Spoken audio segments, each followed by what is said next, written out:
هحتاج للنعناع الأخضر، والنعناع بيكون له تأثير مهدئ ومنعش على البشرة، فبيساعد على استرخاء البشرة ومنحها إشراقة ولمعان، وبيساعد على إزالة آثار حب الشباب وعلاجه لأنه بيكون مضاد قوي للبكتيريا، وبيزيل الرؤوس السوداء وبيتحكم في إفراز الدهون لأصحاب البشرة الدهنية، وبيرطب البشرة جدا لأنه بيساعد على حبس الرطوبة وشد المسام، وبيأخر علامات تقدم السن زي التجاعيد والخطوط الرفيعة، وبيقلل من ظهور الهالات السوداء حول العين وانتفاخ تحت العين، ودي بتكون من أهم فوائده. كمان بيعمل قواقي طبيعي من الشمس، وبيشفي من حروق الشمس، وبيكون مضاد للالتهابات لأنه بيخفف من تهيج البشرة والحكة.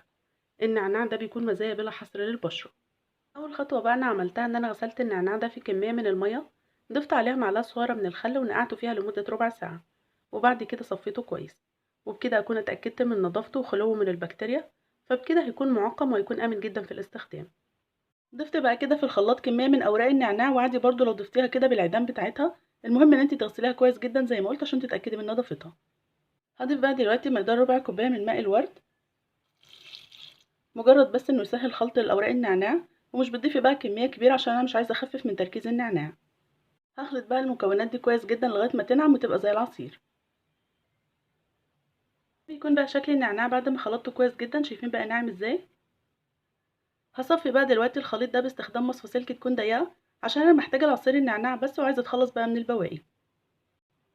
صفيت بقى كده خلاص كل كمية عصير النعناع، والبواقي اللي انا صفيتها دي انا مش بتخلص منها لانها بتكون غنية جدا بالفوائد.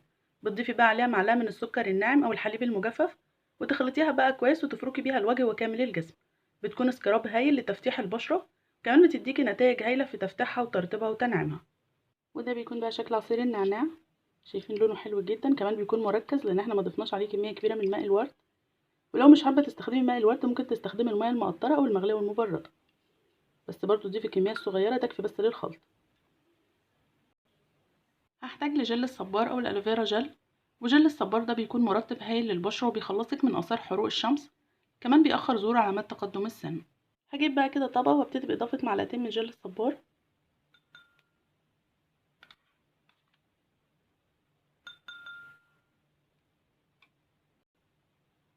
هحتاج لزيت اللوز الحلو، وزيت اللوز الحلو ده من اروع الزيوت اللي بتفتح البشره جدا وبتبيضها، وبتزيل البقع الداكنه والتصبغات الجلديه، وبيرطب البشره الجافه، وبيكون مناسب لجميع انواع البشره. هضيف بقى دلوقتي على جل الصبار مقدار معلقه صغيره كده من زيت اللوز الحلو. هحتاج للجليسرين، والجليسرين بيفتح البشره جدا وبيرطبها، وبيقضي على البقع الداكنه والتصبغات الجلديه حتى لو بقالها فتره طويله جدا. هضيف بقى كده مقدار معلقه صغيره من الجليسرين. هاجيب بقى دلوقتي عصير النعناع اللي انا جهزته في الاول، وهبتدي بقى اضيفه بالتدريج على خليط جل الصبار والزيوت. هبتدي بقى اضيفه بالتدريج، مش هضيفه مره واحده، عشان عايزه السيروم يبقى قوامه متماسك ما يكونش سائل. هبتدي بقى كده في الاول باضافه معلقه من عصير النعناع، وهبتدي بقى اخلطها كده لغايه ما تختفي تماما مع جل الصبار والزيوت. واول بقى ما هتختفي هضيف معلقه تانية من العصير، يعني مش بتستعجلي خالص في اضافه العصير. شايفين بقى كده هي ابتدت تختفي اهي. هضيف بقى كده معلقه تانية من العصير. ضفت بقى كده معلقه تانية من عصير النعناع، وهخلطها برده لغايه ما تختفي تماما. وهتفضلي بقى زي ما قلت تضيفي كده بالتدريج اثناء الخلط لغايه ما تحصلي على قوام زي السيروم كده، ما يبقاش سايل. وطبعا برضو تقدري تتحكمي في القوام حسب رغبتك، لو عايزاه يبقى ناعم وسايب شويه يعني هتزودي بقى في العصير، ولو عايزاه يكون متماسك هتزودي في جل الصبار وتقللي في كميه العصير. ده بيرجع بقى لرغبتك. هبتدي بقى دلوقتي اضيف العصير وهكمل خلطها. ده بيكون بقى شكل نهائي السيروم بعد ما ضفت بقى عصير النعناع بالتدريج اثناء الخلط. شايفين بقى قوامه حلو جدا، كمان لونه وريحته هايله. شايفين بقى القوام مش بيبقى سايل كده ومش بيبقى متماسك قوي يعني، بس هو ده القوام المناسب للسيروم. بكده خلاص بيكون جاهز. هجيب بقى علبة نضيفة انا غسلتها كويس جدا ونشفتها، وهضيف بقى فيها السيروم. ده بيكون بقى الشكل النهائي للسيروم بعد ما ضفته في العلبة. بقفل بقى عليه العلبة، احتفظ بيه عادي خارج التلاجة، هيكون صالح للاستخدام لغاية ما تخلص الكمية كلها. بس يفضل انت تعملي كمية صغيرة قد اللي انا عملتها وتجدديها بانتظام، ده بيكون افضل عشان تحافظي على صلاحية وفعالية المكونات. ولو عملتي بقى منه كمية كبيرة يفضل انت تحفظيها في التلاجة وتخرجي كمية صغيرة، ولما تخلص تاخدي جزء تاني وهكذا. ده طبعا عشان نحافظ على مدة صلاحيتها لأطول فترة ممكنة. نيجي بقى لطريقة استخدام السيروم. السيروم ده لازم يستخدم على بشرة تكون نظيفة، يعني لازم تغسلي بشرتك في الأول كويس جدا وتجففيها، وبعد كده تستخدمي بقى السيروم.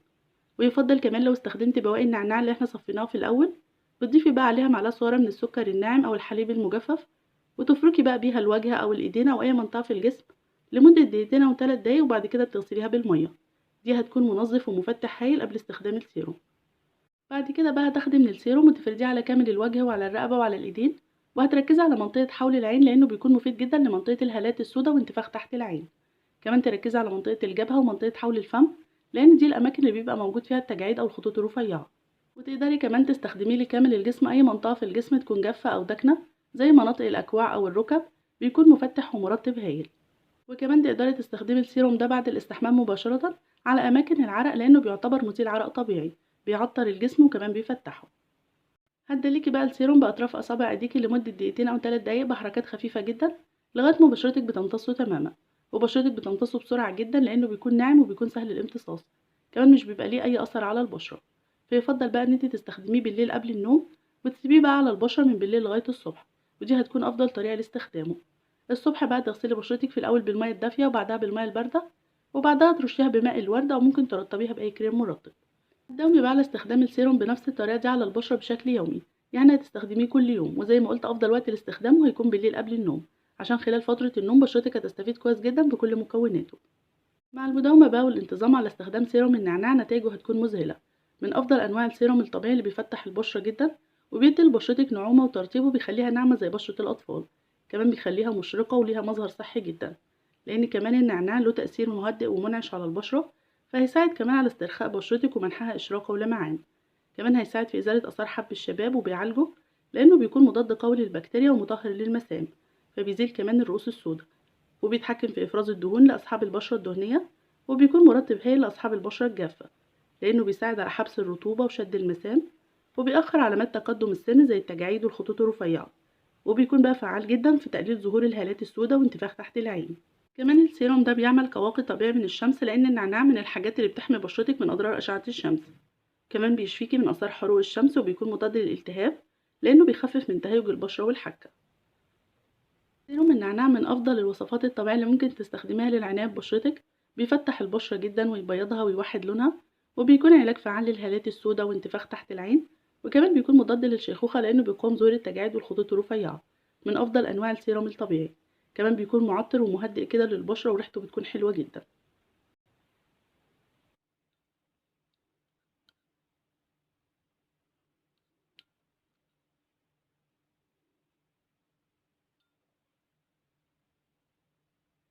وأتمنى طبعا إن تكون وصفتي النهاردة عجبتكم.